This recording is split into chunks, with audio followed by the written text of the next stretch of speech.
Life মানে struggle. জন্মের পর থেকে মানুষ ছোট ছোট চ্যালেঞ্জের মুখোমুখি হতে থাকে। প্রথমে হাঁটা শেখা, পরে পড়াশোনা, তারপর ক্যারিয়ার, সবকিছুতে লড়াই করতে হয়। এই স্ট্রাগল আসলে জীবনের একটা অংশ।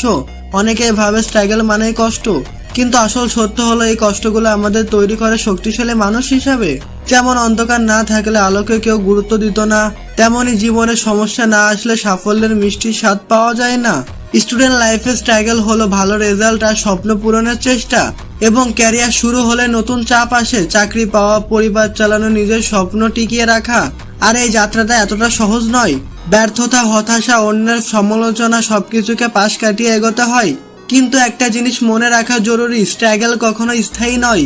আজকের কষ্ট আগামী দিনের শক্তি। যত বড় চ্যালেঞ্জ আসুক সেটা আমাদের ভাঙতে নয় বরং গড়তে আসে।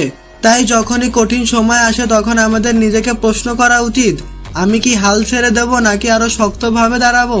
এবং লাইফের আসল সৌন্দর্য এই স্ট্রাগলে আছে। যত স্ট্রাগল আসুক, প্রতিটি অভিজ্ঞতা আমাদের শেখায়, উন্নতি করায় আর আগামী দিনের জন্য প্রস্তুত করে। সফল মানুষের গল্প দেখলে বোঝা যায় তাদের সাফল্যের পিছনে সবচেয়ে বড় ভূমিকা রয়েছে এই স্ট্রাগলগুলোর। তাহলে স্ট্রাগলকে ভয় পেও না, এটাকে বন্ধু বানাও, কারণ স্ট্রাগল ছাড়া কখনো স্বপ্ন জয় করা সম্ভব নয়।